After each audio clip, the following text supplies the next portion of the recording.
Assalamualaikum para pelajar semua. Tajuk pelajaran kita pada hari ini ialah reaksi terhadap pembentukan Malaysia. Sebelum itu, saya mahu kamu sediakan buku nota dan mesti fokus tengok video ini sehingga selesai. Mari kita mulakan. Ops. Tapi sebelum itu, tolong subscribe channel ini dan tekan loceng supaya saya lebih bersemangat buat video lagi. Jom. Okey, tajuk kita ialah reaksi dalam negeri. Rakyat Persekutuan Tanah Melayu melihat Persekutuan Malaysia sebagai usaha murni dalam membantu memimpin negara anggota. Kerana Persekutuan Tanah Melayu mempunyai pengalaman sebagai negara yang merdeka. Kebanyakan parti politik di Tanah Melayu menyokong, tetapi terdapat sedikit perbezaan pendapat.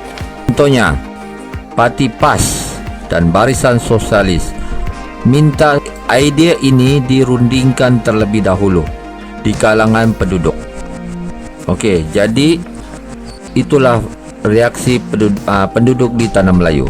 Okey, bagaimana pula pendapat orang Singapura? Okey, mari kita pergi ke Singapura. Di Singapura, sejak 1950 lagi, Singapura berhasrat untuk bergabung dengan Persekutuan Tanah Melayu kerana bimbang dengan parti berhaluan kiri. Dengan itu, pada Disember 1961, Majlis Undangan Negeri Singapura telah meluluskan usul ini. Barisan Sosialis menentang idea ini kerana pembentukan ini merupakan salah satu bentuk penjajahan baru. Parti-parti pembangkang yang lain seperti Parti Buruh dan Parti Rakyat Bersatu menggesa kerajaan Singapura mendapatkan dahulu pendapat rakyat. Oleh itu, satu referendum telah diadakan pada 1 September 1962. Keputusannya, rakyat Singapura bersetuju dengan gabungan tersebut.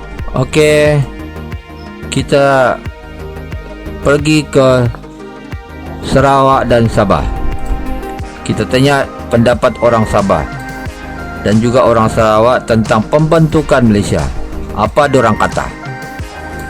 Okey, di Sarawak, kita mulakan dengan Sarawak. Ada dua parti terdapat di sana sebelum pengumuman pembentukan Malaysia. Parti yang pertama ialah Parti Bersatu Rakyat Sarawak ataupun dikenali sebagai SUPP. Pemimpinnya Ong Ki Hui. Ahlinya terdiri daripada orang Cina dan sedikit orang Melayu. Parti yang kedua ialah Parti Negara Sarawak ataupun dikenali sebagai PANAS. Pemimpinnya Datuk Bandar Abang Haji Mustafa. Kebanyakan ahlinya daripada orang Melayu. Selepas itu muncul parti-parti lain seperti Parti Kebangsaan Sarawak ataupun dikenali sebagai SNAP. Pemimpinnya ialah Stephen Kalong Ningkan. Ahlinya kebanyakannya orang Iban.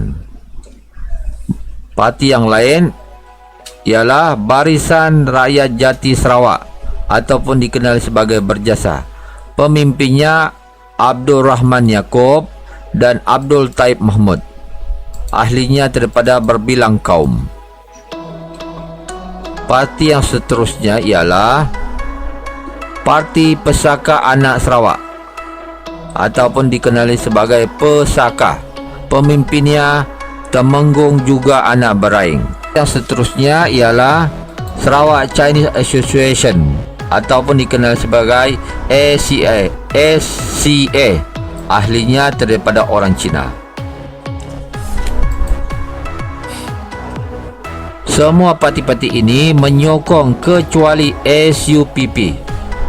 Parti-parti seperti PANAS, SNAP, Berjasa, SCA pesaka telah bergabung membentuk Parti Perikatan Sarawak. Mereka menyokong menyertai Malaysia.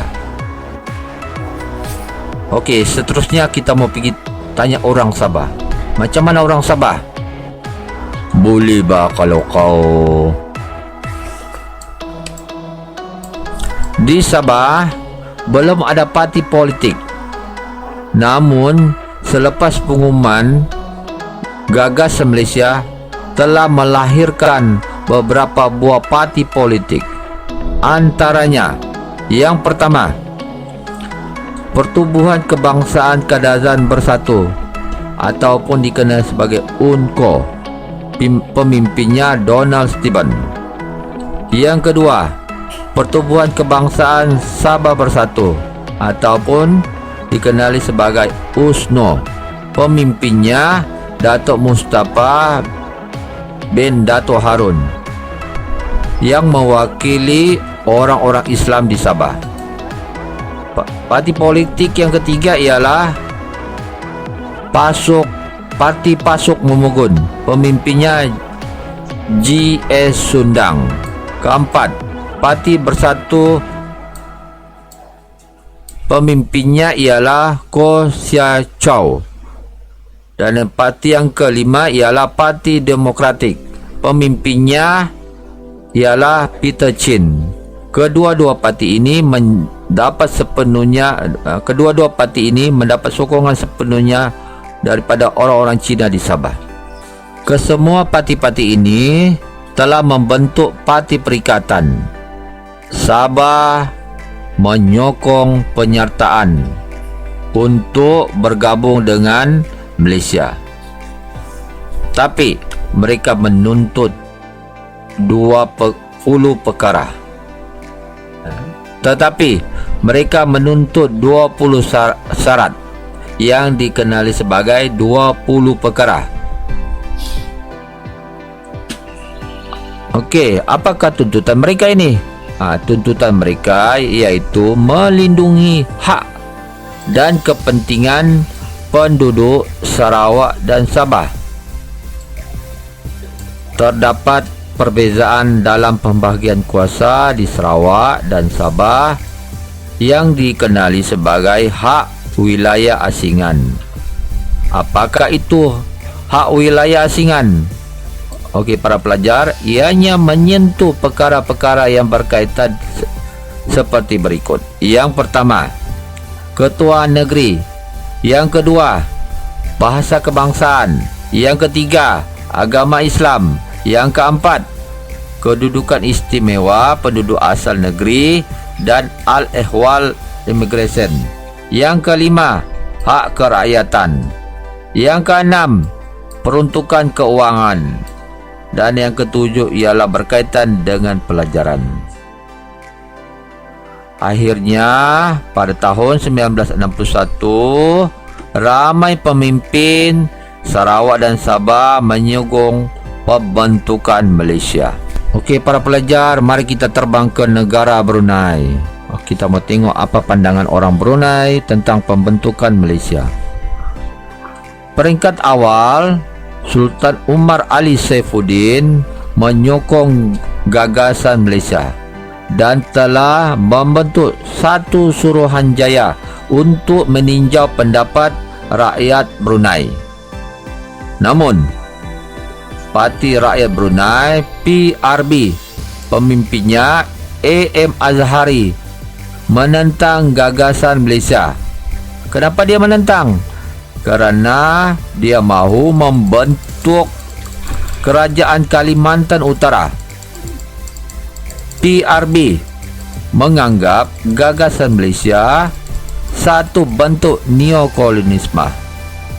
Oleh itu, PRB telah melancarkan pemberontakan di bawah pasukan Tentera Nasional Kalimantan Utara ataupun yang dikenal sebagai TNKU. PRB bertindak begini kerana Majlis Undangan Negeri Brunei dan Sultan Brunei menangguhkan keputusan tentang gagasan Malaysia. Kepimpinan A.M. Az-Zahari mendapat sokongan daripada rakyat Indonesia dan juga Filipina. Oleh itu, apa yang dilakukan oleh PRB dan A.M. Az-Zahari, mereka telah melancarkan pemberontakan pada 7 Disember 1962. Namun, telah dipatahkan oleh tentera British. Jadi begitulah reaksi dalaman tentang gagasan Malaysia. Okey, para pelajar, anda faham semua? Okey, saya harap kamu faham tentang reaksi dalaman. Kita sudah belajar tadi reaksi di Tanah Melayu, reaksi di Sabah, reaksi di Sarawak, dan reaksi Brunei, di negara Brunei.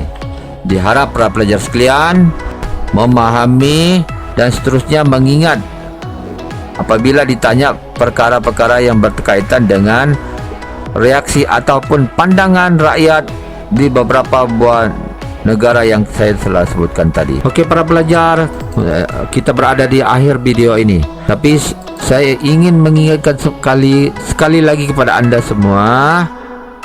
Pelajaran kita pada kali ini ialah tentang reaksi pembentukan Malaysia dengan melihat reaksi dari segi dalaman, iaitu berkaitan dengan pandangan penduduk Tanah Melayu, reaksi pandangan rakyat Sarawak, pandangan rakyat Sabah dan juga rakyat Brunei.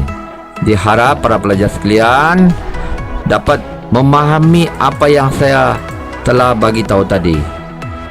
Okey, bertemu kita di episod akan datang. Bye bye.